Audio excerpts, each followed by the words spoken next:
Silvia, el bienestar es egoísta. ¿Por qué? Pues mira, porque lo más importante que hay en la vida somos nosotros y nuestro bienestar. Entonces yo sé que son dos palabras que aparentemente son opuestas, ¿no? Bienestar, ¿no? Que tiene una connotación como muy, muy guay, y egoísta, que es como que no nos gusta este término, ¿no? Pero al final yo lo que quiero reivindicar es la parte sana del egoísmo, ¿no? De ponerte en el centro de tu vida, no en detrimento de los demás, sino curiosamente para darles lo mejor. ¿Cómo has aplicado tú en tu vida esa misma filosofía de ponerte a ti en el centro? Pues mira, la he aplicado tarde, pero cuando la he aplicado ha sido maravilloso, ¿no? Sí, porque yo creo, y más en este caso me vas a permitir, ¿no? Es como que a las mujeres nos han enseñado, sobre todo, a estar al servicio de nuestros hijos, de la familia. Somos muy cuidadoras, ¿no? Y es maravilloso. A mí esa parte me encanta. De hecho, mi profesión es estar al servicio, ¿no? Pero no estar al servicio a costa de todo, sino para estar al servicio y estarlo de verdad, tienes que estar con las pilas puestas tú, ¿no? Con toda tu energía cargada. Si no, enseguida te vacías. ¿Cómo ves que la gente como que se pone por debajo de los demás? Es decir, ¿qué sería una acción que te indique que alguien no está poniéndose en el centro y cómo poder cambiarlo? Pues mira, primero es verlo y verlo un poco por cómo estás. O sea, el no estar, el creer que no, que los demás van siempre primero, o que no estás a la altura, o que tú eres menos importante, eso te hace sentirte muy pequeñito y al final te deja con una energía muy bajita, ¿no? Esto a veces nos dispara el cortisol, se nota mucho en el cuerpo. Yo he estudiado mucho durante muchos años el lenguaje del cuerpo, entonces se nota incluso en la forma de caminar, ¿no? Alguien que va por la vida así haciéndose pequeñito, o alguien no que va por encima, ¿no? Levitando, pero simplemente va en su lugar, va en el centro. Entonces es muy duro cuando quieres dar y dar y dar y realmente no tienes tanto. O sea, hay un coste muy grande. Ujú. ¿Y qué nos incita a hacer ese cambio? Porque personalmente me está pasando. Siempre he creído que no hacía... He creído por mi rebeldía innata que iba en contra de los demás, pero realmente no. Realmente sí que estaba como people pleasing, estaba haciendo lo que querían sin yo darme cuenta, y ahora que me estoy haciendo un poco más mayor, estoy empezando a saber decir que no, estoy empezando a saber poner esos límites, pero me ha salido naturalmente. A mí me gustaría encontrar como científicamente o cuáles son los pasos a pasos para que una persona que se encuentre en ese momento en el que aún no sabe anteponerse a los demás, qué es lo que puede hacer para Lo llegar acabas de ahí. decir, ¿eh? Es el darte cuenta. O sea, es justo eso. No es la edad, porque a veces yo escucho también a gente de mi entorno y dice, bueno, yo ya, pues con la edad voy aprendiendo. Digo, no, no vas aprendiendo con la edad. Vas aprendiendo cuando te haces preguntas, cuando te paras y de repente dices, oye, ¿y yo cómo estoy? ¿Cómo me siento? ¿No? O sea, el primer paso para todo eso, para elegirte, es parar, respirar y decir, oye, yo estoy haciendo con mi vida lo que me hace feliz y yo me estoy sintiendo bien y, y yo realmente estoy enfocándome, a mí me pasan los procesos de coaching, ¿eh? Que a veces estás trabajando con alguien y te dice, Silvia, me estoy dando cuenta de que no estoy haciendo lo que quiero hacer en la vida, ¿no? Pero no me había dado cuenta hasta ahora. ¿Por qué? Porque no nos permitimos parar. Muchas veces porque no nos lo permitimos, tal cual, ¿no? Y otras veces porque si paramos nos da un poquito de miedo encontrarnos con algo que no nos guste, ¿no? Y no saberlo solucionar. ¿Cómo aprendemos a parar y a atravesar ese miedo? Simplemente parando. Es que no es más. O sea, de verdad, es decir, oye, cada día, yo siempre digo, empieza despacito, porque el primer paso es el más difícil, ¿no? Entonces, 5 minutos cada día, pero bloquéatelo en la agenda. Igual que te pones, es como, yo creo que esto lo decía Bezos, ¿no? El thinking time. 5 minutitos al día, 10 minutitos al día para decir, venga, antes de comer o por la mañana levantarme o por la noche, ¿cómo me estoy sintiendo? ¿Sabes? Como, si quieres, ¿cómo está mi cuerpo? Que eso es muy tangible. A veces el cuerpo, cuando está un poquito estresado o no está muy coherente con lo que estamos pensando y sintiendo, pues de repente tiene contracturas o tiene un dolor de estómago fuerte y eso lo dejamos pasar. Entonces, yo siempre digo, espera, antes de tomarte lo que te tomes, Dale un espacio a pensar qué está pasando para que lleves 2 semanas con un dolor de cuello que no te puedas mover, ¿no? Por ahí. Entonces, es dedicando tiempo a pensar, a sentirme, es como empiezo. La gente dice, pero Silvia, cuando empiezo a hacer las pausas, es que empiezo a contracturarme. Digo, no, es que ya lo estabas, pero no te habías dado cuenta, ¿no? Entonces, es que tú lo has dicho, es darme cuenta. Yo me doy cuenta, esto es, ¿no? Entonces, ¿qué necesito para darme cuenta? Parar, no hay otra opción.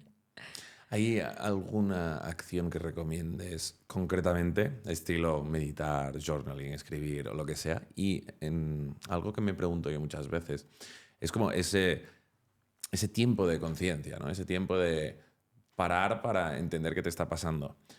¿Dónde has visto tú en tu vida que te funciona mejor? ¿En qué momento del día? Si es que hay alguno específico. Esas dos preguntas. Mira, yo por la mañana siempre, siempre, antes de levantarme de la cama, lo que hago es observar y sentir cómo está el cuerpo. Para mí es muy significativo. Saber, ¿sabes? Además, es como que me muevo, me da mucho gusto, ¿sabes? Y me estiro, pero me estiro consciente, ¿no? Y digo, wow, mi cuerpo está bien, ¿no? Qué suerte, otro día más.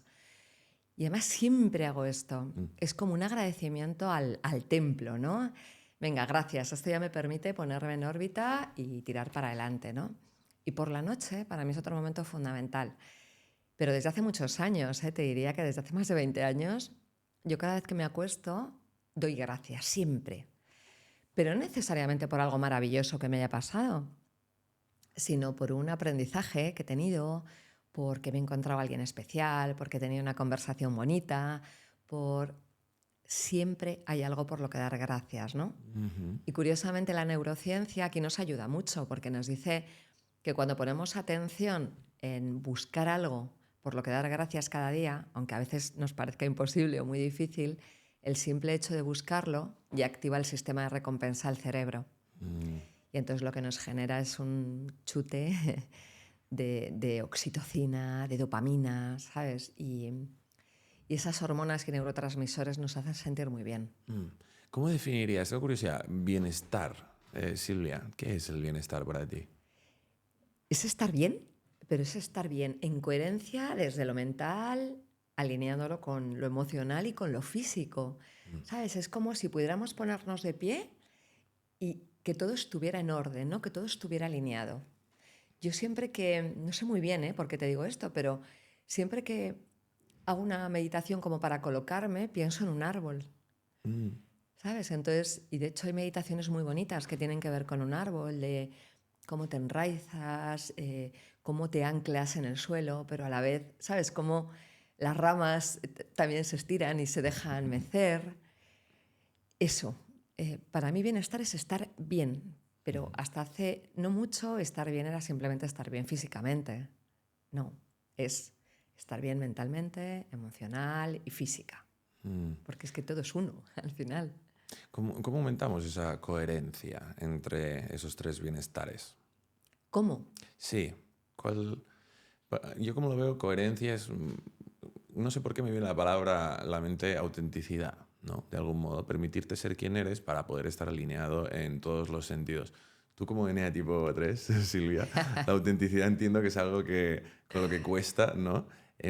A nivel personal, ¿cómo has encontrado esa forma de ser más auténtica y de estar más alineada y coherente? Pues fíjate, bueno, esa pregunta me gusta mucho porque hasta hace muy poco no sabía cuál era la respuesta, pero yo siempre he trabajado con coaching, con la búsqueda del propósito, de los objetivos, y un día decidí conectar con mi propósito. No era tanto buscarlo fuera, sino conectar con el propósito. Y un día lo encontré y cuando me dicen, ¿pero y cómo lo encuentras? No sé. Simplemente como yo hago muchas cosas, me permití escuchar cuáles eran esas cosas que me hacían especialmente feliz. Y a lo mejor la sensación es muy pequeñita en el cuerpo, ¿no? Pero hay cosas, no sé si te pasa, o cuando estás con alguien y estás muy bien y dices, jo, es que tengo una sensación que no sé cómo describir, que a la vez es de tranquilidad, de placer, de emoción, de eso. Y hubo un día que yo tuve claro que mi propósito en la vida era precisamente este, ¿no? Era acompañar el bienestar de las personas y de las organizaciones. Y para hacer eso, yo tenía que estar muy alineada conmigo, ¿no? Yo tenía que trabajarme mucho mi centro.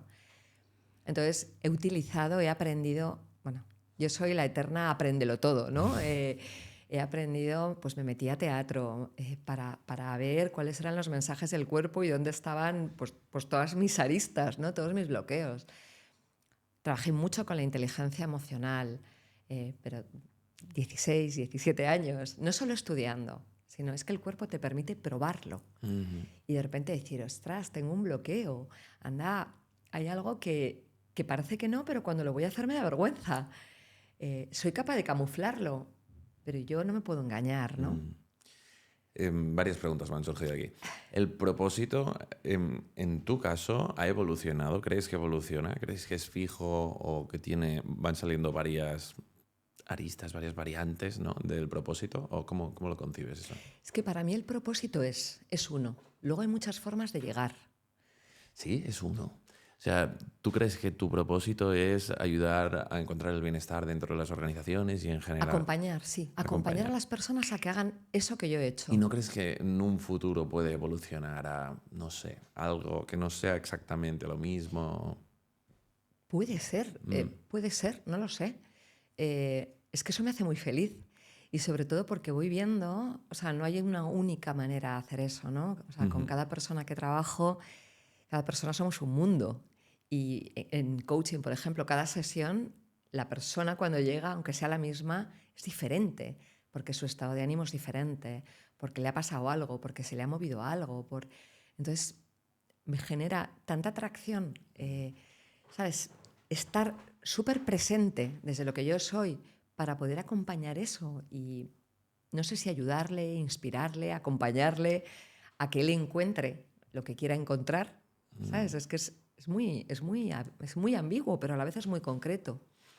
Pedro Ibar decía como las tareas autotélicas o algo así, que consistían, bueno, pues estar presente, ¿no? Cada vez que estás haciendo algo que te sientes feliz de poder estar haciéndolo, que tu mente desaparece, Sí. que no estás en ello.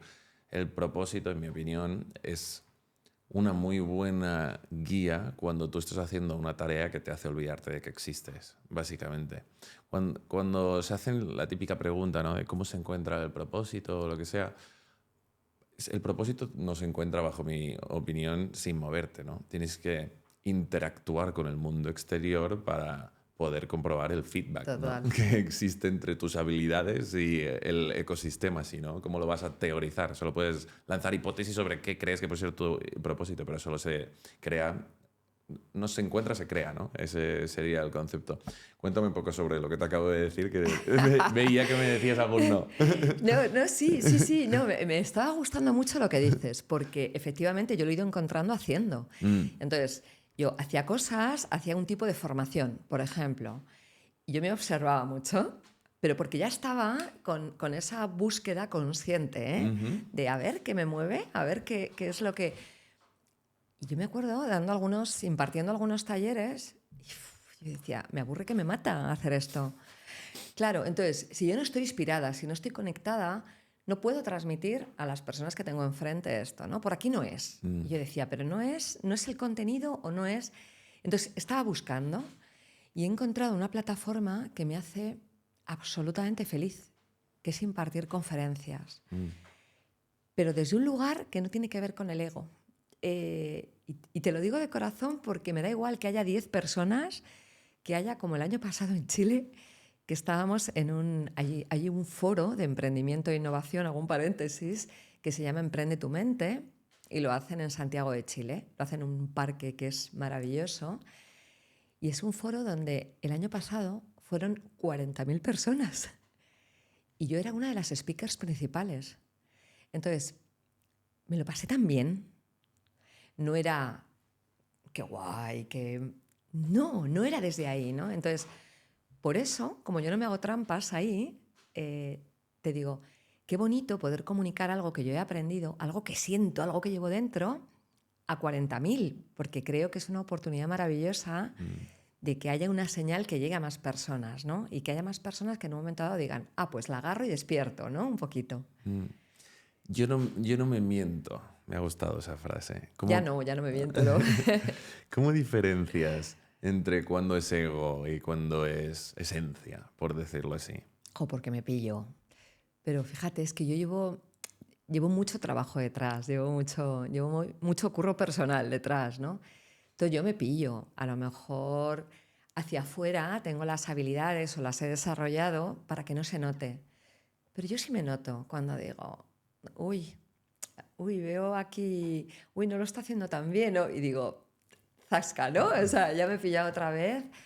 O, entonces, bueno, yo creo que es muy bonito pillarse, porque las trampas del ego están ahí todo el rato, ¿no? Pero qué rico poderme ver ahí. Aparte que o sea, yo soy, quiero decir, y en un momento dado dejó de importarme, y creo que esto suene, dejó de importarme si a los demás les gusta lo que hago o lo que soy, quiero decir. Vivo de mi trabajo, por supuesto que me importa, pero no necesito gustar a todo el mundo. A mí no me gusta todo el mundo, o lo que hace todo el mundo.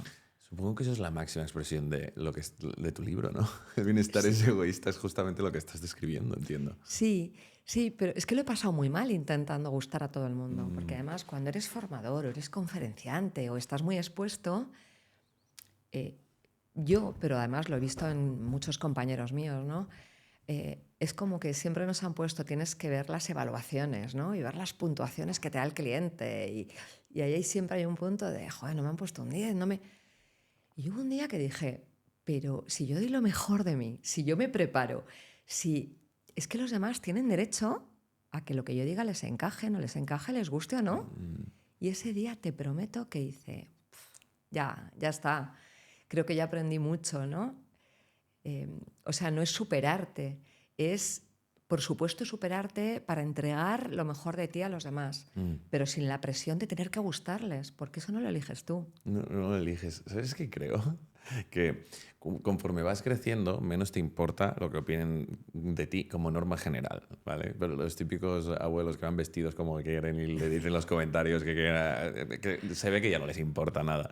Entonces, es como una carrera, que supongo que el hecho de ya decir carrera es mental, ¿no? Pero para lograr ese nivel de sudapollismo que sale, de que te da igual todo, cuanto antes mejor. Porque eso significa que te permite ser la máxima Claro. expresión tuya. Que te Y permite disfrutas ser... tanto. Yo disfruto mucho haciendo lo que hago, pero no te puedes imaginar, no sabes lo que es.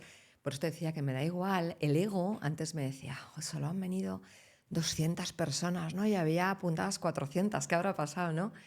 Y ahora digo, pues qué guay que hay 10, qué guay que hay 200, o qué bien que hay 200.000. Me da igual, o sea, me da igual, me encanta ver una sala llena, pero por eso, porque creo que es una oportunidad para mí, para todos, de aprender juntos y de disfrutarnos, ¿no? De disfrutar ser como somos, sin necesidad de ser perfectos. Porque has encontrado eso que te gusta hacer. Por eso no te importa el resultado. Lo has desapegado. Porque a ti Sí, te valida bueno, te valida. Disfrutas del hecho, no de las personas o del dinero. Entiendo que cuando haces esa distinción ya no te importa tanto. Si te lo estás pasando claro. bien, ¿no? Y me encanta, no, y me encanta la interacción, las caras del público. Yo es que me fijo, yo soy capaz de estar en un escenario y ver, ¿sabes? Ver la sensación que me transmite, bueno, los que están delante, porque al resto no los veo, pero esa sensación de que te mueves en la silla, de que hay veces que algo te mueve y haces un pequeño gesto, y, ¿sabes? Y digo, qué bueno esto, ¿no? Me encanta eso. Tengo una pregunta aquí, Silvia. El último día bueno, el último día, ahora hacía un tiempo, a Ancho Pérez, que me decía que para saber tomar, no, para no ofenderte por una crítica tienes que saber tomar un cumplido con paz. Y ahora lo estaba pensando aquí. Cuando a ti te mueve el péndulo, es como lo pone él, ¿no? Cuando a ti algo te desestabiliza tanto para bien como para mal, independientemente de que sea un comentario positivo o negativo, implica que harás lo mismo en el otro lado. Es decir, te validas a través de la opinión externa. Sí. Entonces, ahora cuando... Claro, la mayoría de comentarios en el podcast son positivos, ¿no? Pero luego también hay algunos que duelen. Hombre, Y digo... claro. Y encima yo soy muy criticable. Entonces los leo y digo, ¡ah, qué rabia! Me entran unas ganas de responder. Obviamente nunca lo hago. Y luego veo un montón de positivos y también me hinchan el ego. Es un poco, ¿no? Es como, ¡ah, qué bien habla! ¡Qué bien no sé qué! Sí, Y digo, ni una ni la otra. Como lo mismo que has dicho tú, no me importa lo que opinen los demás de mí. Hay algunos que les voy a gustar y algunos que no. Todos son proyecciones de las historias de las personas. Es claro. decir, oh, muchas gracias, me estás ayudando mucho, porque tal. Sí, porque tienes una personalidad parecida a la mía, y lo cual te sientes identificado y te está ayudando esto. Y yo no he hecho nada, gracias, pero paz. Luego, hablas demasiado, entrevistador, cállate y deja de escuchar, y que quiero escuchar al invitado. Me da igual también, ¿sabes? Como tú tienes una personalidad que no encaja, no voy a querer gustarte. Claro. Esa es la cosa. Pero yo creo que esa es... Una amiga mía dice, es que cuando has aprendido eso lo has aprendido todo. Digo, bueno, todo no, ojalá, ¿no? Pero has aprendido mucho. Has aprendido a quitarte muchos corsés, ¿no? Y esa exigencia del perfeccionismo, que en el mundo profesional hay tanto, tanto, tanto. Y como yo he vivido con él mucho tiempo, lo que sí que aprendí es que el perfeccionismo, es la exigencia, es enemigo del disfrute, ¿no? Entonces, yo cuando me di cuenta de que eso lo estaba viviendo yo, dije, wow, pues esto tengo que trabajarlo, porque si esta es la profesión que he elegido, que me encanta, no puedo estar a expensas o de las críticas, como tú dices, ajenas, o de los comentarios maravillosos, ¿no? Sino de la sensación que yo tengo después de una conferencia o después de un curso, ¿no? Entonces yo siempre me quedo un ratito y digo, a ver, ¿cuál es la sensación que tengo? José, pues hoy no la tengo, no tengo la mejor, ¿no? Hoy siento que estaba ahí como acartonada, venga, ¿qué puedo aprender para mañana, ¿no? Y me lo permito, ¿no? Y digo, bueno, pues ya está, ¿no? Era lo que podía dar hoy. Y al día siguiente digo, joder, me he sentido muy guay porque también ves como la gente se va volviendo blandita y eso es un síntoma muy bueno, ¿no? Eso es que la emoción colectiva está funcionando, que a mí eso me gusta mucho. Pero necesito ese ratito de después solo para mí, ¿sabes? Para decir, a ver, independientemente de lo que los demás piensen, ¿yo qué, no? Yo qué... Qué bueno, me encanta esa distinción de voy a pararme a ver cómo me he sentido. Sí, Creo que el perfeccionismo debe de ser algo como mega establecido en la sociedad, la autoexigencia, todo el rato, todo perfecto. Me imagino que eso te lo debes de encontrar con tus clientes también. ¿Cómo has lidiado tú y cómo recomiendas a la gente lidiar con el exceso de autoexigencia? pues mira, para mí la clave ha sido el término disfrute. Yo soy muy disfrutona. Entonces, el darme cuenta que fijarme en el por qué no tengo un 9 sobre 10 si estuviéramos puntuando, me estaba quitando permitirme ver el 9, realmente es que me estaba generando mucho sufrimiento, ¿no? Entonces, lo primero es verlo. Y esto es la parte más difícil de todas, ¿no? Y en los procesos de coaching, cuando tengo la intuición de que puede ser así, lo que hago es que lo muestro como espejo para que el otro me diga, oye, pues sí me veo reflejado aquí o no, ¿no? Claro, en el 99% de los casos de verdad vivimos con eso. Por cultura, por familia, por educación, por propia exigencia y porque yo trabajo con directivos. Entonces, cuando estás en un nivel directivo alto, la exigencia es la máxima. ¿Pero a cambio de qué? A cambio de estrés, ansiedad, cortisol, pocos hábitos saludables, poco bienestar. Me he encontrado ahí muchísimo tiempo, Silvia, pero ya te lo he dicho, estuve liderando una startup grande con muchos trabajadores y tal, y lo sufrí muchísimo. Era lo que siempre había querido hacer y no lo disfruté nada. De hecho, normalicé la ansiedad y el estrés y eso me lo estoy intentando quitar ahora. Eso es una temática que me interesa muchísimo porque, no sé, me gustaría pensar que la gente que ve este podcast también tiene problemas parecidos, pues son ¿cómo es? Insecure overachievers. No quieren parar de hacer cosas. ¿Cómo podemos hacer lo mismo y empezar a disfrutarlo? Es decir, si teóricamente tú has elegido eso que a ti te gusta, ¿cómo puedes dejar de autoexigirte, de controlarte, de tal, y empezar a disfrutarlo? Porque es que parece ser que no es lo exterior, parece ser que es lo interior. Claro, es que está dentro. Fíjate que durante años hemos buscado mucho. Déjame que aquí mezcle la distinción de felicidad con bienestar, ¿vale? Sí, Y luego, si quieres, la separo, pero siempre hemos buscado la felicidad fuera, ¿no? vale. Nos han dicho, oye, pues tu felicidad está allí, ¿no? Que es el sitio donde has elegido estar, ¿no? Entonces es como que hasta que no hemos llegado allí, y generalmente nunca llegamos, pues estamos buscándola, ¿no?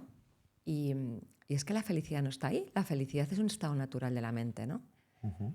Entonces, no hay que buscarla. Yo ahí siempre digo, yo cambio el verbo, no es buscar fuera, es conectarla dentro. Y esto solo se hace desde aquí. A veces señalamos el corazón y no es ahí tampoco, es aquí. Si es que todo ocurre ahí, ¿no? No es muy romántico lo que digo, ya lo sé. Como cuando nos enamoramos, que nos enamora el corazón, se enamora el cerebro. Todo es el cerebro. Ujú. Entonces, cuando entendemos eso, lo hemos entendido todo. Cuando yo entiendo que el cerebro no está preparado para que seamos felices, está preparado para que sobrevivamos. Bueno, pues porque para eso está diseñado, ¿no? Es una máquina maravillosa. Entonces, ser felices hay que entrenarlo. Eh, Otro ejemplo, generalmente vemos las cosas que no están bien, ¿no? Esto que no he hecho bien, y de ahí viene la exigencia, ¿eh? Tiene mucha relación. Por eso lo traigo. Entonces, el cerebro tiene un sesgo negativo. Y entonces es, jo, ¿y por qué no he llegado a esto? ¿Y por qué no he facturado en la startup lo que yo quería facturar? ¿Y por qué no? Vale, entonces, si yo quiero mirarlo de otra manera, tengo que entrenarlo. Tengo que enseñar a mi mente a que vea de otra manera. Tengo que trabajar con el agradecimiento. O sea, tengo que hacer cosas para que mis neurotransmisores se alineen conmigo y equilibren ese cortisol en exceso que es el que me está dejando agotado, ¿no? Ujú. Entonces, bueno, ¿por qué te digo todo esto? Porque yo creo que ahí tenemos todo un tema. Nos cuesta mucho, nos es más fácil mirar hacia afuera y ver lo que nos puede generar felicidad, que en el fondo es placer, que buscarlo dentro, que se me hace como difícil de por dónde empiezo, ¿no? Me decías tú antes, ¿por dónde empiezo? Yo, mira, puedes empezar haciendo respiraciones conscientes. Yo hago mindfulness desde hace muchos años, o haciendo yoga, o haciendo algo que para ti te permita centrar tu atención en lo que estás haciendo. Ujú. Y a partir de ahí, el cerebro ya se encargará, de, si lo haces de forma repetida, de generarte esos caminitos neuronales diferentes para poderlo mantener. Es tan fácil Interesante. y tan difícil como eso. Y esto repercutirá luego, te pongo mi ejemplo como siempre, por ejemplo, el podcast, ¿no? El podcast es lo que yo quiero hacer, es como propósito, hablar, filosofar y aprender. Entonces, hay momentos que no lo disfruto, que no soy capaz de disfrutarlo por mi autoexigencia, el mirar a futuro, el quiero conseguir X, el resultadismo. Si aplico este tipo de cambios donde focalizo la atención en el momento y entreno mis paces neuronales, eso significará que luego repercutirá en la vida profesional y seré capaz de disfrutar de lo que estoy haciendo. El Eso es, resto llegará, sin duda, ¿eh? Sin eso duda. es lo que haces con tus clientes, entonces entiendo. Claro, yo trabajo mucho la presencia, trabajo Vale. mucho la conciencia, trabajo mucho el hacerles de espejo, ¿no? Porque es verdad que lo que nosotros hacemos o cómo vivimos, pues para nosotros es transparente, quiero decir, no te estás haciendo todo el rato preguntas de por qué haces lo que haces, Ujú. pero a veces el de enfrente lo ve muy claro. Mm, Entonces, 100%. cuando esto lo muestras y haces de espejo, pues la persona dice, anda, ¿sabes? Anda, pues esto me lo han dicho más veces, pues dice, ok, siendo consciente ya lo puedo trabajar. Siempre vuelvo a la misma palabra. O sea, ¿Cómo defines esa palabra? la conciencia, mira, para mí es eso, es que tu mente y tu acción estén en el mismo lugar. De hecho, fíjate, esto te va a gustar, yo creo, porque hay un estudio de Harvard que a mí me encanta, me pareció precioso, ¿no? Que se llama Una mente distraída es una mente infeliz. Mm. Se llama así. Se ha hecho sobre una muestra de unas 2.500 personas y entonces el estudio era como muy, muy simple y para mí, bueno, increíble, ¿no? En varios momentos del día te mandaban un WhatsApp, un mensaje para que respondieras de 0 a 10, ¿cómo estabas de feliz? ¿Y qué estabas haciendo en ese momento? ¿En qué estabas pensando? ¿Qué estabas haciendo? y tú respondías. Hoy puede ser a las 12, mañana a las 3 de la tarde, 7 de la tarde, y tú ibas respondiendo. Entonces, hubo muchas conclusiones, pero las dos así como más grandes es que el 47% del tiempo que estamos despiertos, nuestra cabeza no está en lo que estamos haciendo. 47. Es que es mucho tiempo. Eso imagino que ha ido incrementando con el tiempo, ¿lo sabes eso o no? O sea, con el paso de los años. Que si se va incrementando el porcentaje. Sí, es Si curioso. lo trabajas. No, me refiero con el auge de la tecnología y la distracción, Sí, entiendo sí. que eso habrá ido subiendo. Seguro que sí. El resultado del estudio yo creo que es de 2000, no sé decirte, 10 años, 10, 12 años. Sí, pero seguramente se ha incrementado.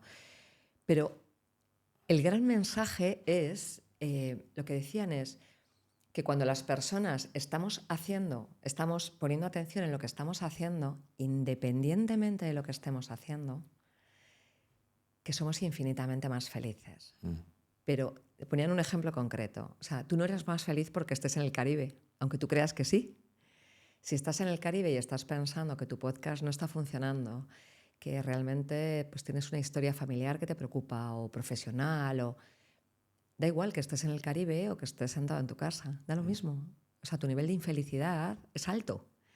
En cambio, si estás fregando los platos, que no es muy romántico, así muy...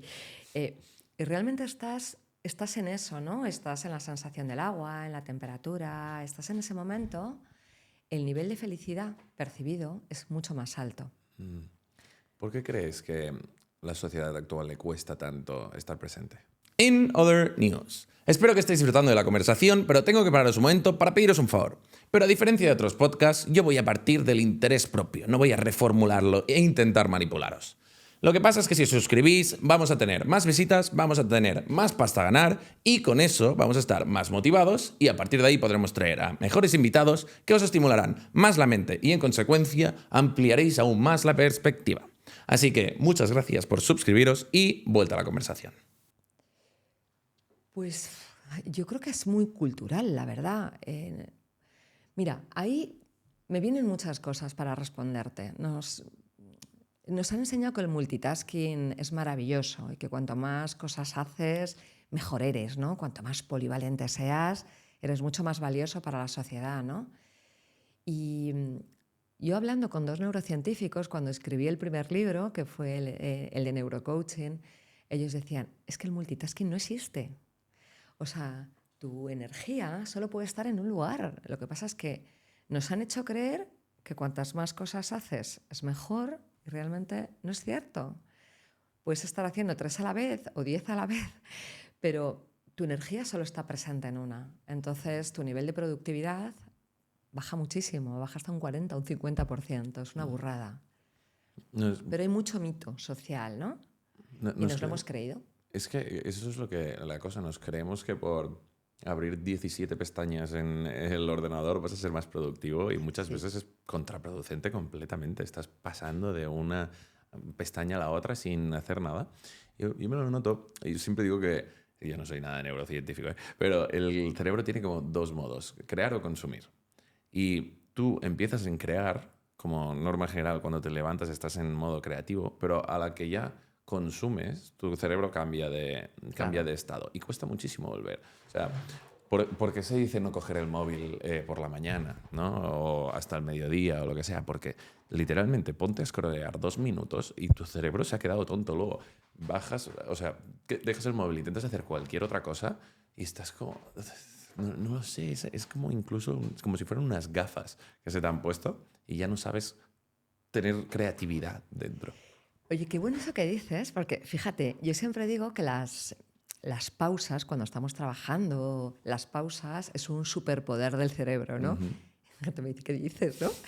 Digo, sí, y tiene que ver mucho con esto. Yo veo que mi hijo, por ejemplo, hace una pausa y entonces se sienta con el móvil. Digo, no, ¿sabes? Deja de descansar porque cuando tu cerebro ya está saturado y haces una pausa de 5 minutos, en el cerebro se forma como un laboratorio creativo, ¿sabes? Es como que ese exceso de energía que estoy intentando poner en algo, ese exceso de foco que ya no me funciona, cuando lo dejo descansar, pues aquí se empiezan a formar todas esas ideas que yo no estaba siendo capaz de ver y de repente soy mucho más creativo que si sigo a piñón, ¿no? O que si me conecto al móvil. Entonces, es como esos pequeños descansos del cerebro, ¿no? Hay una regla que es la del 90-10. Es trabaja 90 minutos, descansa 10. Tu cerebro te lo agradecerá, tú también. Y tú te das cuenta, igual que yo, que a veces digo, no, pero voy a terminar esto, pero voy a seguir, que parece que me queda poco, ¿no? Y se hace eterno porque ya no puedo más, no tengo ninguna claridad mental. Ese consejo a mí personalmente, Silvia, nunca me ha funcionado demasiado. Por mi mente TDAH, ¿no? O sea, hay veces que entro en hiperfoco y estoy 3 horas sin parar y luego a la que digo, bueno, voy a descansar porque necesito descansar, ya está, ya no vuelvo. Es como que Ya. me pongo a hacer no sé qué cosa. ¿Tú crees que funciona para todo el mundo igual el tema de los No, no descansos? para todo el mundo igual, no, no, Vale. no, no, no. Pero no sé si son 10, la regla es el 90-10, Sí. no sé si son 10 minutos, 5 o 2 horas, ¿no? Pero cada cerebro es diferente. Y no hablo del masculino y el femenino, hablo de cada uno, Ujú. porque lo estamos entrenando de una forma diferente. Pero Entonces, qué bueno que tú te pilles en eso. pero también, yo no sé si esto la gente se podrá sentir identificada o no, pero cuando tú no tienes un horario claro porque tienes tus propios proyectos o, bueno, has creado tu empresa, lo que sea, muchas veces no eres capaz de desconectar nunca. Como que no sabes cuándo estás trabajando y cuándo no. De hecho, yo siempre me he autojustificado mucho, ¿no? Como, no, yo nunca trabajo, yo siempre juego. Para mí todo es jugar, ¿sabes? Porque ya ves tú, es hablar con gente, aprender, es crear cosas. Para mí nunca trabajo. Pero a la vez, cuando tú no creas una estructura dentro de tu día en la que dices, vale, a partir de esta hora ya no pienso. Nunca dejas a tu cerebro Claro, es una descansar. trampa, ¿eh? Es una trampa. Y esto le pasa a la gente obsesiva, como norma general. Muchos emprendedores, no todos, eran obsesivos de que jugaban a algo mucho o le daba por ahí y no podían parar. Por eso pues, tiras del hilo de la curiosidad hasta que creas algo. Pero fíjate, yo ahí te cuento mi historia. O sea, yo soy Claro. emprendedora desde hace 25 años Ujú. y he vivido las dos etapas. He vivido la etapa obsesiva de es mi empresa, entonces tengo que estar siempre siendo productiva, ¿no? Ujú. Hasta que decidí que esto no funcionaba así, ¿sabes? Que no tenía ningún sentido. Si yo me agotaba y yo era la fuente de ingresos de mi Mm. empresa, no tenía ningún sentido que mi bombilla estuviera fundida todo el rato. Ujú. No lo tiene. Entonces yo sí me pongo horarios. Eh, Mi día cada día es diferente, porque un día estoy dando impartiendo un taller, otro día estoy dando una conferencia, otro día estoy en coaching presencial, online, estoy viajando, ahora en una semana me voy a México. Entonces, mi día a día es diferente, pero tiene límites. Sí, ¿eh? Entonces, si yo sé que yo trabajo mucho con Latinoamérica, si yo sé que voy a terminar tarde, porque bueno, pues tengo coaching con México o tengo un taller, por la mañana no trabajo o Está intento no bien. trabajar. Entonces, equilibro. ¿Cómo has pasado de dar ese... ¿Cómo has dado este paso de liderar desde la ansiedad y desde el miedo, digamos, a liderar desde el amor o desde la abundancia, como le quieras llamar? ¿Cómo has dado ese paso? Pues mira, desde lo físico, y esto lo cuento en el libro, en El bienestar egoísta, yo he tenido bastantes toques físicos importantes de salud. Somatizaciones, ¿es decir? Sí, sí, que lo agradezco infinito, ¿eh? Y han sido muy heavies, pero lo agradezco porque a mí me ha salvado la vida muchas veces. Yo puedo trabajar 24 horas, quiero decir, porque me encanta lo que hago. Ya. Lo que pasa es que dije, se acabó, o sea, ya he visto que esta no es la manera, ¿no? Y luego, porque en momentos donde tenía que tomar decisiones muy importantes, no tenía ni la claridad ni la energía necesaria para afrontarlas. Esto que ahora veo en mis clientes, en muchos, eh, esto lo he visto en mí hace tiempo, ¿no? Entonces, llegar agotado a un momento donde hay que tomar una decisión que nunca sabes qué momento va a ser, no te puede pillar agotado. ¿Y cómo lo cambias, eso, Silvia? Tomando conciencia, eligiendo cambiarlo, eligiendo. Para mí la palabra elección es clave. Elijo cambiar. Yo, o sea, quiero dejar atrás esto. En el libro digo mucho o sea, cuento mucho mi historia, porque no como ejemplo para mí de lo que, del lugar a donde ya no quiero volver. O sea, es como ya no necesito tener problemas de salud para darme cuenta de que esta no es la manera. La manera es es otra, es escucharme, es sentirme. Ahora mismo es ir al gimnasio a primera hora de la mañana, que es lo que hago todos los días. Los días que no puedo, pues voy por la tarde y voy equilibrando, ¿no? Pero ya no son 12 horas o 14 horas. Eso puede ser un día, pero no todos. Cuéntame un poco, Silvia, tus clientes, ¿cuáles son los mayores problemas que ves en ellos, en los que más se repitan? Bueno, temas de... Yo trabajo a nivel directivo. Sí. Entonces, ahí hay mucho problema de toma de decisiones, de visión estratégica, de estrés, muchísimo. Pero te diría que si pudiera quedarme con uno, me quedaba con el último. Con el estrés, ¿eh? Con el estrés. Bueno, me encanta este tópico. Es que sé que me vas a decir como siendo consciente otra vez, ¿no? Pero ¿cómo lidiamos con el estrés, Silvia? ¿Cómo lidiamos con el estrés? Es que esto... Mira, a mí me llaman... Voy a empezar por el final. Vale. A mí me llaman cuando ya no están consiguiendo los resultados que quieren conseguir. Esto ya es un toque de atención, ¿no? De manera muy objetiva, yo trabajo para empresas. Entonces, pues este directivo, o este comité ejecutivo, o esta directiva o tal, ya no está consiguiendo los resultados. Entonces, oye, ¿qué podemos hacer, Silvia? Échanos un cable, ¿no? Porque ya no está facturando tanto o no está... Pero cuando estudias la historia y cuando hablas con esa persona, lo que hay detrás es muchas veces un exceso de presión, una falta de visión. Vamos hilando cosas, un no poner foco en lo que es importante. ¿Y por qué? Pues porque vivimos en una rutina tan grande, vivimos como en la rueda, ¿no? En la rueda del hámster. Y ahí nos hemos metido porque sentimos que no podemos parar. ¿Crees que es cultural? Es que eso me lo pregunto mucho. ¿Crees que es aprendido en una familia donde te exigían demasiado? ¿Crees que es capitalismo? ¿Crees que es redes sociales que te hacen querer competir por estatus? ¿Dónde vemos que sale eso? Es que yo creo que es la misma sociedad, cómo está configurada la sociedad. Nos hemos comparado siempre por ver quién tiene... o sea, soy muy exagerada, pero yo he llegado a ver con mis propios ojos a alguien midiendo los pasos de un despacho para ver si era más grande que el despacho de al lado. Entonces, hay un tema de comparación, hay un tema social, hay un tema de que cuanto más guapo mejor, cuanto más alto mejor, cuanto más mejor, ¿no? Y tienes que tener los pies muy en la tierra para decir, oye, pues igual es que esto no es lo mejor, que me hace feliz a mí, ¿no? Entonces, ahora mismo cuando a mí me dicen, bueno, esto de la conciencia, Silvia, que tú dices tanto, y de la atención y tal, esto es una moda. Pero ¿cómo va a ser una moda? O sea, ¿cómo va a ser una moda estar feliz o sentirte bien? Es una necesidad del ser humano. O sea, no puede ser una moda. Lo que pasa es que ahora es verdad, tenemos más información. Nos hemos dado cuenta o nos han contado, la neurociencia está como más al alcance, ¿no? Y ya nos dice, oye, es que si tenemos una media de unos 70, 80.000 pensamientos diarios, igual es que prestar atención no es una moda, es que es una necesidad que tiene el cerebro para bajar todo este ruido. Ha habido una pregunta que se me ha quedado, que no quiero perder. Vale, sí. Cuando has dicho todo lo de cuanto más alto, más guapo, más no sé qué, esto me suena todo como mucha comparación, ¿no? A referencia externa. Pero al final no somos un todo unido, al final nos ha tocado vivir una experiencia individual en la que sí que tenemos un mecanismo de supervivencia, que es el ego y tal. ¿Cómo crees tú que hay que lograr integrar el todo, o como le quieras llamar tú, y el ego? Esa es la pregunta. ¿Cómo logras integrar? Sí, ¿hasta qué punto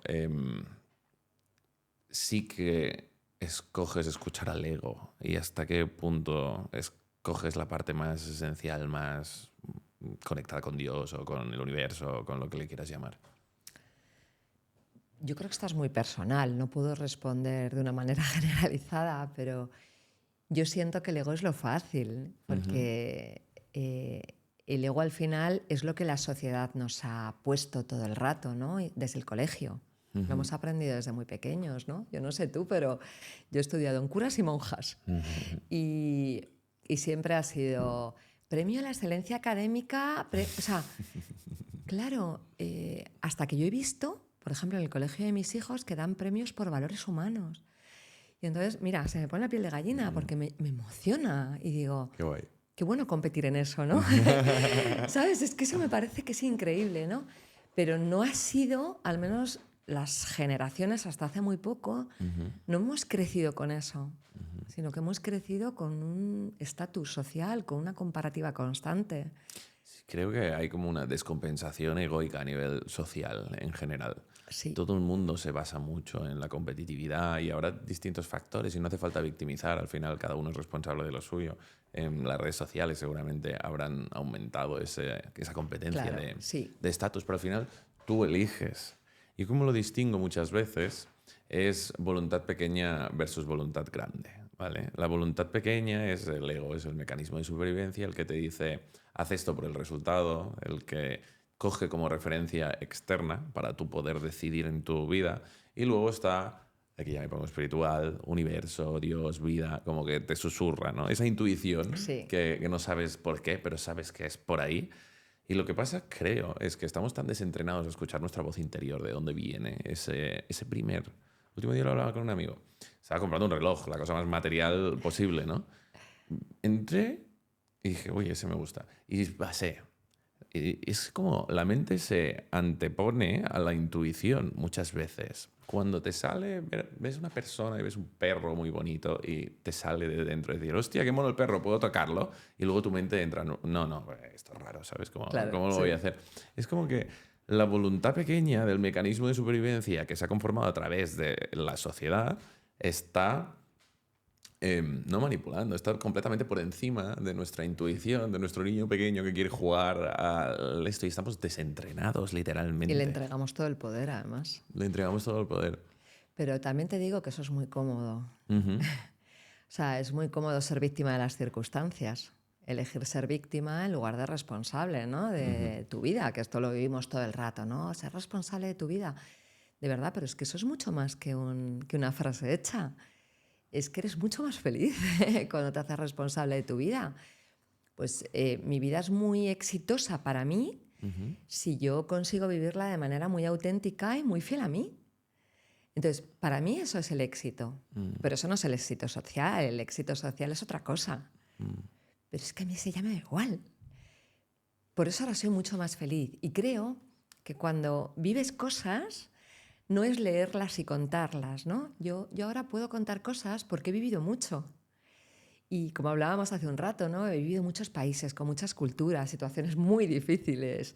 Eh, y he aprendido mucho de mí y de la vida, ¿no? Mm. Entonces, yo sé cómo quiero vivirla y sé cómo ya no. Eso es ser completamente responsable. Me parece un muy buen concepto que me gusta siempre analizar, como qué es la responsabilidad, qué es volverte responsable. Últimamente pienso que, y esto puede sonar hasta de derechas, como la gente... O sea, la vida exterior es una manifestación de tu vida interior. Es lo que tú dices. Cuando un ejecutivo está mal internamente, pues luego no vas a saber liderar bien porque no puedes. Si no tienes para ti, es tu libro, ¿no? Pero esta afirmación o esta frase puede llegar a sonar un poco como dura, ¿no? O sea, alguien que ha nacido en no sé qué país, Ya. tercermundista, tal. Háblame un poco sobre eso, sobre en general esto que acabo de decir. Mira, es verdad que, o sea, yo, es que según estabas hablando, Ujú. me estaba recordando, he venido de República Dominicana hace poquito de trabajar y es un país donde hay muchísima pobreza, Sí. pero es el país donde la gente sonríe más. Entonces, tengo muchos ejemplos de esos. ¿Dónde me llevan esos ejemplos? Que al final, efectivamente, a veces la vida te pone circunstancias que son muy duras fuera Ujú. y ya la neurociencia se ha permitido estudiar todo eso a nivel laboratorio, que me encanta, perdón porque soy muy friki de la No, no, cuéntame. neurociencia, entonces me paso mucho tiempo leyendo estudios, ¿no? Y Sonja Lyubomirsky, que te sonará, es una doctora de Stanford.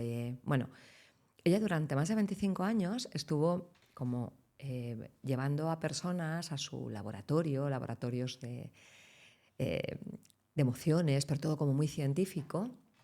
Entonces, después de muchos años llegó a una conclusión que es muy poderosa, ¿no? Y que luego muchos estudios después han corroborado que esto es cierto, ¿no? La felicidad tiene 3 componentes. El primero son las circunstancias. Y las circunstancias, decimos, ¿dónde he nacido? ¿En qué familia he crecido? ¿Sabes cuánto poder tiene en nuestra felicidad? Un 10%. Solamente un 10%. Es muy poco. Luego hay una parte que pesa un montón, que es el ADN, que puede ser un 30, un 40%, y el resto es actitud, con C. Entonces, si seguimos profundizando en el estudio, lo que nos dice es que la propia actitud ante una enfermedad, ante la vida, ante los retos, es capaz hasta de modificar el ADN. Estamos diciendo muchas cosas, ¿no? Entonces, a mí cuando alguien me dice ahora, bueno, es que yo ya a mi edad no puedo cambiar. Sí, sí puedes, lo que pasa es que no quieres. Y entonces me dicen, ¿perdona? Digo, ya, yo sé que soy incómoda, pero no quieres. Puedes elegir cambiar porque tu cerebro te lo permite, pero es mucho más cómodo no hacerlo porque te exige menos esfuerzo. Esto es real.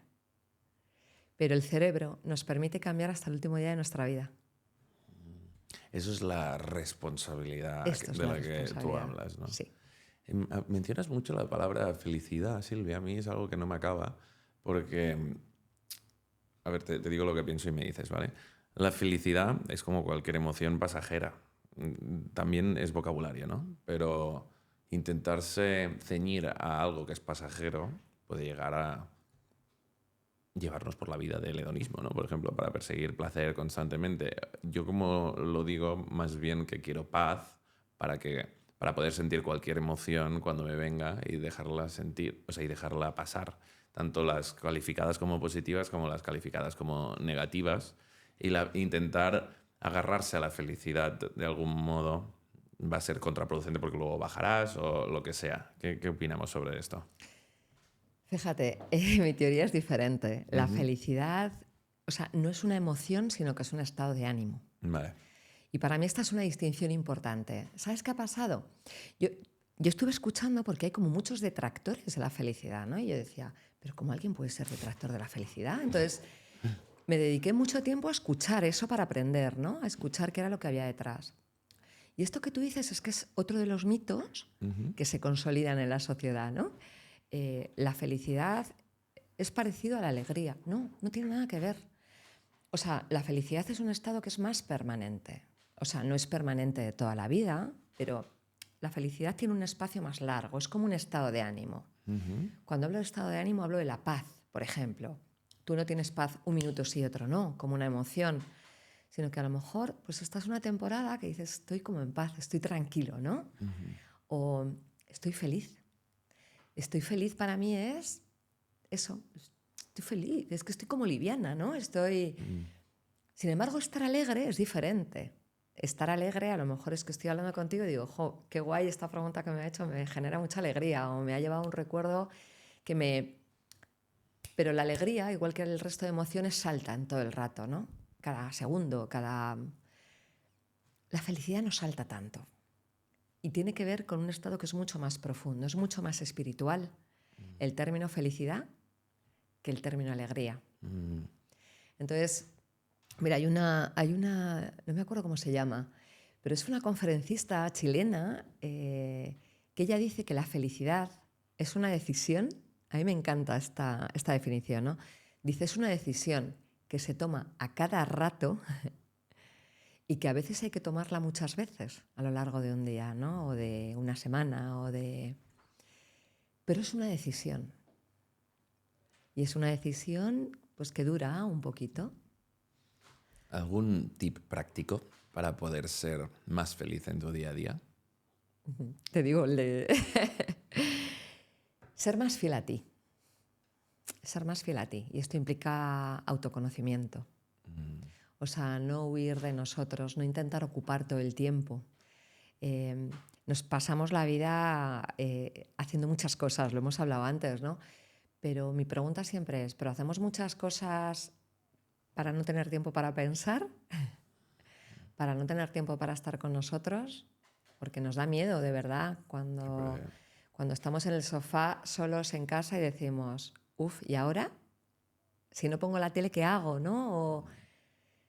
Eh, es que esos momentos, cuando tú aprendes a estar bien contigo, es que estás en el buen camino. Yo, por ejemplo, que viajo mucho y siempre me dicen, pero viajas sola, pero no te da miedo, pero yo viajando sola toda la vida.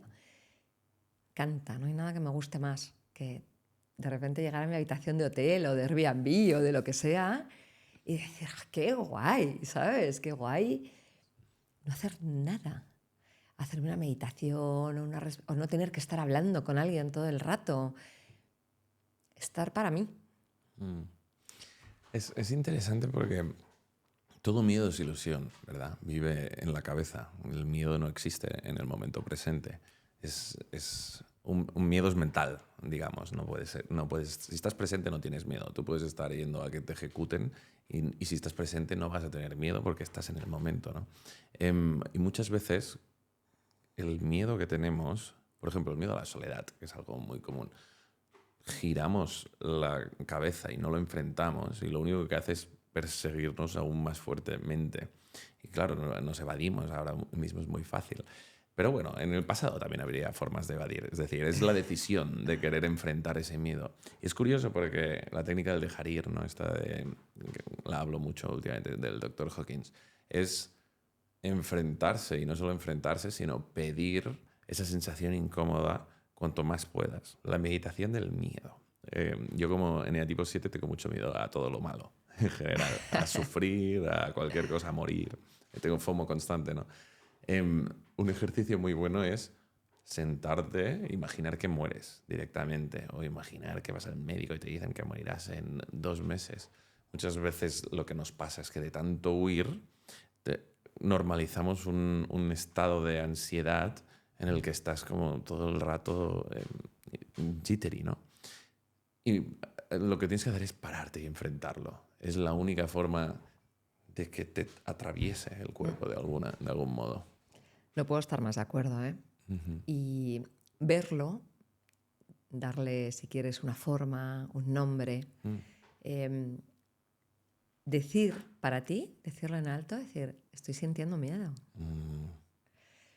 Y fíjate que cuando hacemos eso, como todas las emociones llevan una carga energética, algunas más que otras, ¿no? Pero lo que hay es una carga energética, la energía grande. Cuando dices siento miedo, es como que tu cerebro baja esa intensidad. No es que lo estés normalizando, pero a tu cerebro le estás diciendo, lo estoy viendo.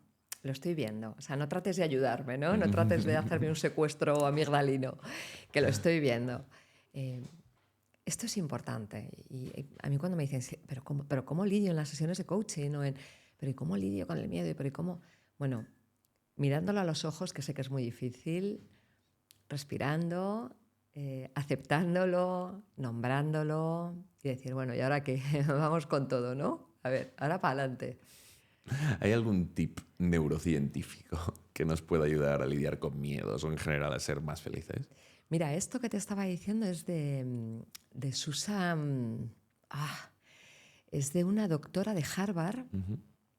A mí me gusta mucho, no sé qué me está pasando con los nombres hoy, pero te lo diré luego. Uh-huh. Ella habla de esta teoría que es muy sencillita, es muy Harvard, pero es paso tras paso. Y entonces lo que dice es, mira de frente a la emoción cuando la tengas, no la rehuyas, porque cuando tú evitas algo se te hace más grande. Y además es que esto lo pueden probar todos los que nos escuchen, ¿no? Cuando tú intentas huir de alguien o de algo, parece que te persigue, parece que lo ves más. O cuando dices, no quiero ver un perro de tal manera o un coche no sé qué, lo ves todo el rato. Bueno, pues esa es la magia del cerebro, ¿no? Que te pone lo que no quieres y te lo amplifica. Entonces, míralo de frente, respira, trata de acompañar esta sensación con todo el cuerpo. ¿A qué me refiero? O sea, acéptala, intégrala, estoy sintiendo miedo, di frases que a ti te funcionen. Yo no soy muy de tópicos, pero frases del tipo, me permito sentir miedo, estoy sintiendo miedo y esto está bien. Quiero decir, pues probablemente me gustaría sentir otra cosa, pero estoy sintiendo miedo y quiero saber qué puedo hacer con esto, ¿no? Puedo irme a una visualización de dónde estoy sintiendo el miedo en el cuerpo. Porque generalmente en cada uno se va a un lugar, ¿no? Pero los síntomas no son tan diferentes, ¿no? Se acelera la respiración. Bueno, pues si noto eso, voy a intentar hacer una respiración nasal, ¿no? Y voy a hacer que baje. Y a partir de ahí es como si estuviera dando un paso atrás. Y digo, vale, y ahora desde aquí, ¿qué quiero hacer? Porque, ¿qué nos pasa con las emociones? Que las emociones son tan mágicas que ocurren y nosotros actuamos. Somos como muy reactivos, ¿no? Y en lugar de que la emoción me tenga a mí, yo quiero elegir qué hago con mis emociones. Entonces, esto de yo no soy mi emoción, soy mucho más que todo eso, ¿no? Lo que pasa es que en este momento la estoy sintiendo. O sea, te digo frases que yo trabajo mucho con mis clientes y que en un momento dado hacen mucho sentido. Sí, estoy teniendo un miedo atroz, pero yo soy mucho más que todo este miedo atroz que estoy sintiendo ahora, ¿no? Tengo recursos, he tenido situaciones donde he afrontado miedos muy complicados. ¿Qué fortalezas o qué recursos he tenido? ¿Qué puedo, de todos esos, cuál puedo aplicar en este momento? Y de repente es como que vas viendo la luz. Cuando tú trabajas todo esto con tus clientes directivos, ¿trabajas desde un punto de vista de inteligencia emocional, estar mejor con ellos mismos? ¿O trabajas también, o haces ambos, trabajas desde un punto de vista profesional de cómo mejorar? Tengo curiosidad para ver cuál es la relación entre cuando ellos están mejor a cómo afecta a la empresa y que nos cuentes un poco sobre eso. Qué bueno, mira, yo hago coaching ontológico y ejecutivo, las dos corrientes, ¿no? Y además me interesan mucho las dos y el hacer una fusión de las dos. Ontológico, ¿por qué? Porque ontológico trabaja con la persona, como ser humano que piensa, que siente, que tiene miedos, que le pasan cosas en el cuerpo, que se enferma, que tiene estrés. Y como profesional que quiere desarrollar X competencias. Entonces yo no puedo trabajar lo ejecutivo sin ver al ser humano. A mí, yo cuando escucho muchas veces, y aquí voy a ser un poco, cuando escucho muchas veces los apellidos que se le ponen al coaching, a mí me pone la piel de gallina, ¿no? Porque digo, pero si realmente, llámalo como quieras, pero enfrente tienes una persona a la que tienes que acompañar como ser humano y como profesional. Entonces lo puedes llamar transformador, integrador, lo que quieras, pero no hay más.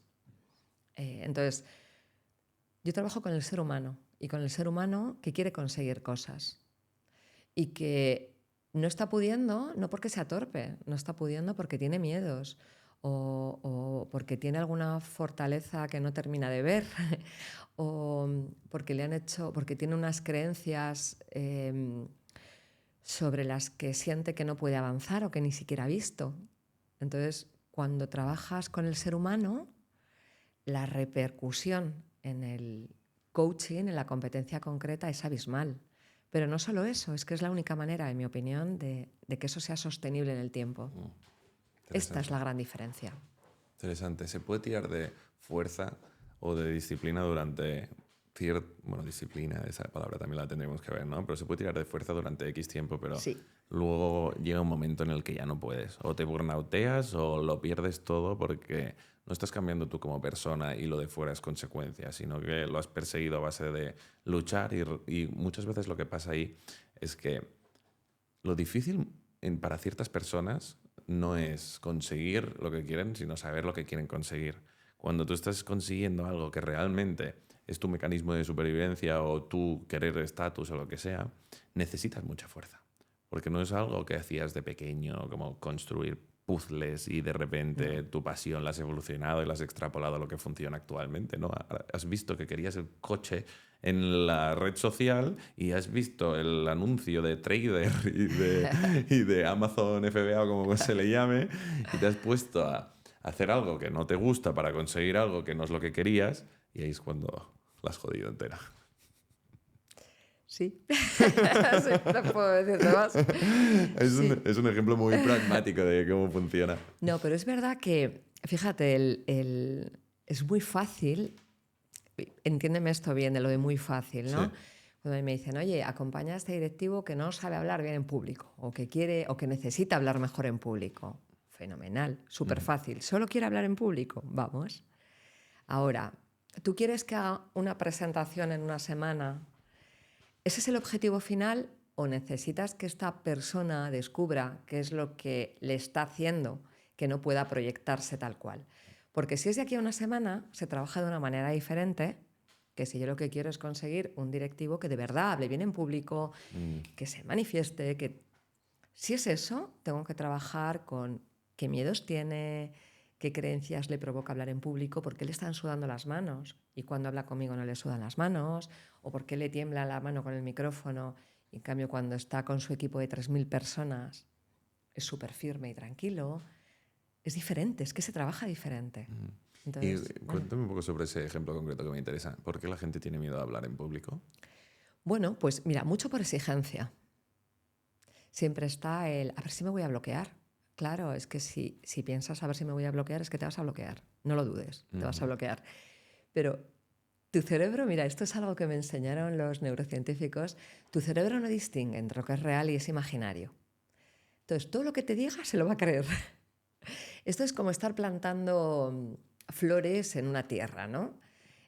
Si tú plantas rosas, salen rosas. Si quieres meter un cactus, pues saldrá un cactus.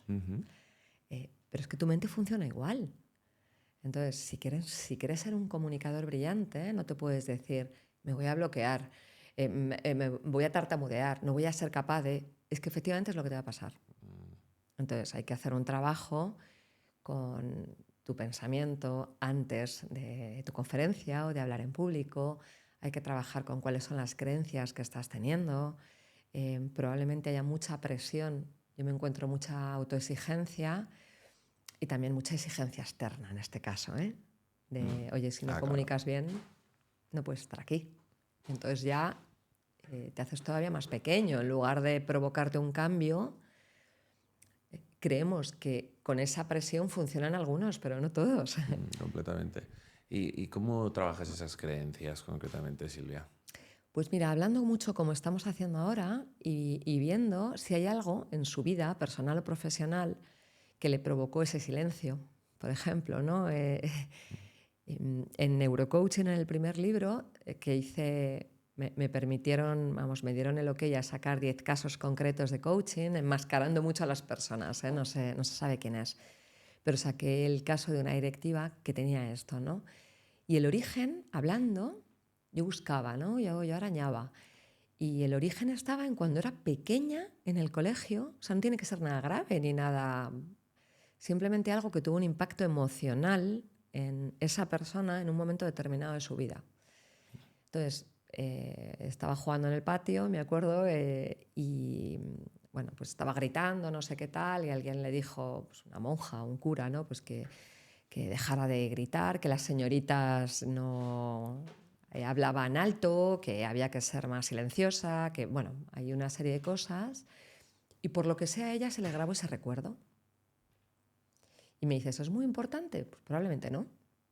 Pero para ella lo fue y su memoria lo grabó.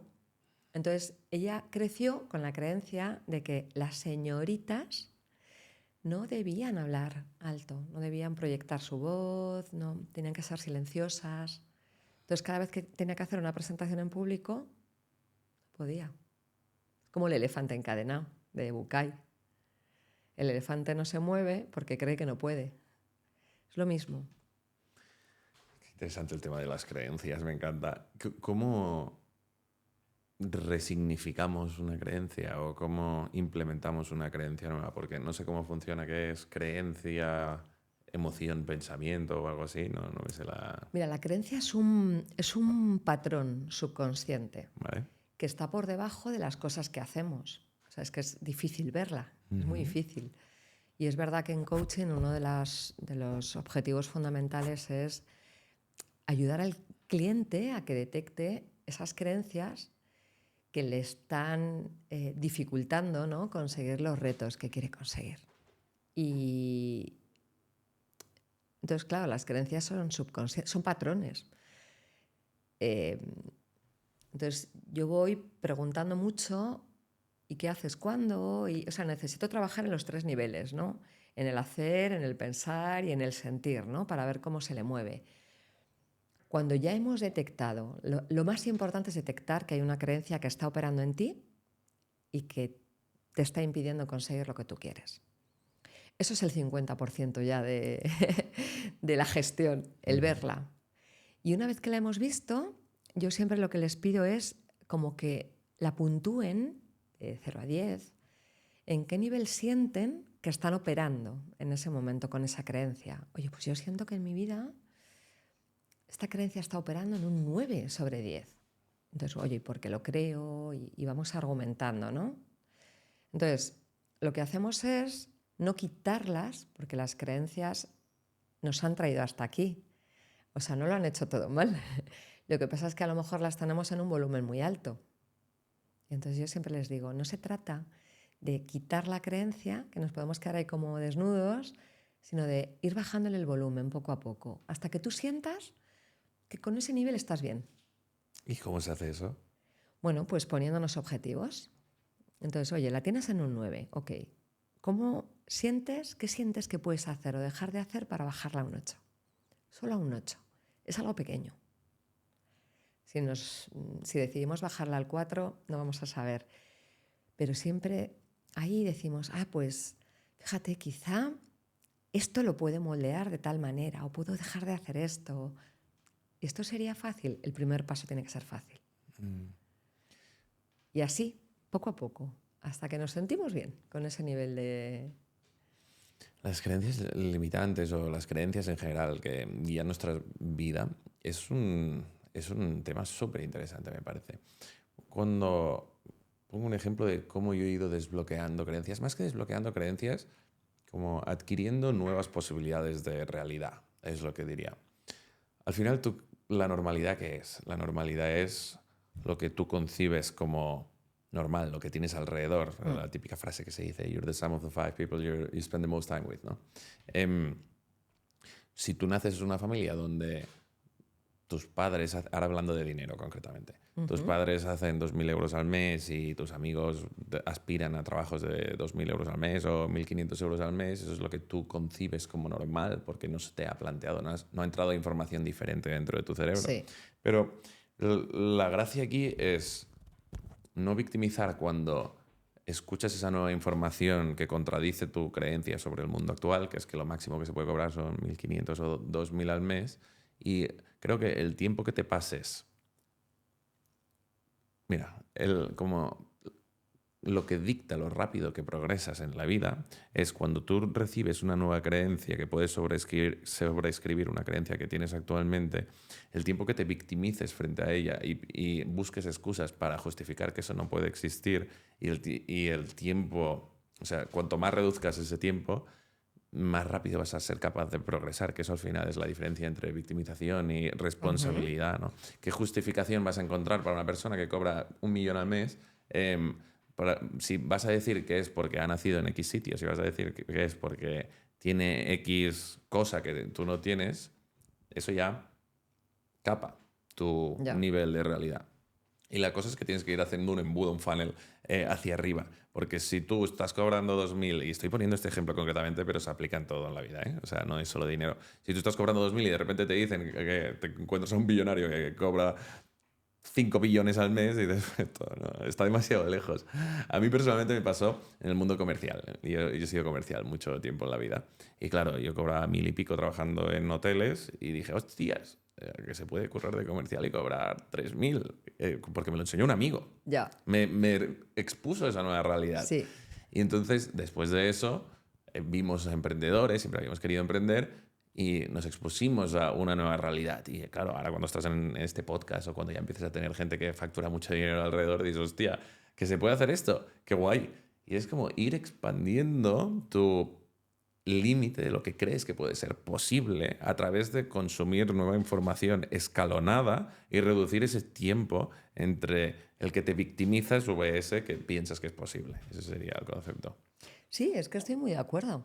Y simplemente permitiéndote también, es verdad que la información te abre muchas puertas, pero simplemente no poniéndote límites tú, quiero decir, o marcándote un objetivo. Yo esto lo hago siempre en enero. En enero visualizo. Y entonces visualizo cuánto quiero facturar ese año, en qué canales ¿Y a qué países voy a ir ese año? Pero esto, lo de los países es muy fuerte, ¿eh? O sea, te podría contar anécdotas y lo escribo, ¿eh? Y entonces lo escribo y digo, pues este año quiero ir, quiero tener más presencia en México y quiero volver al Caribe, que hace mucho que no voy y tal y cual, ¿no? Pues es curioso, porque en junio ya he estado en el Caribe, ahora dentro de una semana me voy a México, ¿no? Entonces, es muy curioso. El año pasado me propuse, dije, me apetece mucho, en Chile trabajo un montón, tengo amigos, tengo muchas cosas que me apetecía hacer, ¿no? Y algunas eran un sueño, como el evento este de Emprende tu Mente, ¿no? Pero nunca dije, ¿y por qué no voy a participar yo? O sea, yo no puedo participar en un evento como ese, ¿no? Yo al revés, yo digo, pues es que yo me lo pasaría guay en un evento como ese, ¿no? Pues estoy abierta, ¿no? No sé cómo llegar, pero si es para mí me va a llegar. Y llegó la información. No es que pase eso siempre, no quiero banalizarlo, ¿no? Ni mucho menos. Pero es muy importante visualizar, porque como el cerebro no distingue, como decíamos, entre lo real y lo imaginario, si tú lo visualizas, lo haces posible. Es como que el cerebro no significa, que no se me entienda mal, que lo vas a conseguir porque lo visualices, pero desde luego si no lo haces, tienes muchas menos posibilidades. Supongo que lo que tú dices, las creencias limitantes en sí, cuando tú te expones a nueva información, las creencias bloquean esa posibilidad de nueva información, ¿no? Entiendo. Claro. Que es lo que, si tú no te piensas que es posible porque tienes X trauma del pasado, X, ni siquiera trauma, X forma de pensar, cuando tú la recibes, simplemente esa creencia te la bloquea, ¿no? Entiendo, o sea, no es tanto... Es que ni siquiera la ves, claro. Es Algo como así. si yo me pongo estas gafas y digo, pues es que si me las pongo, yo hay cosas que ya no veo.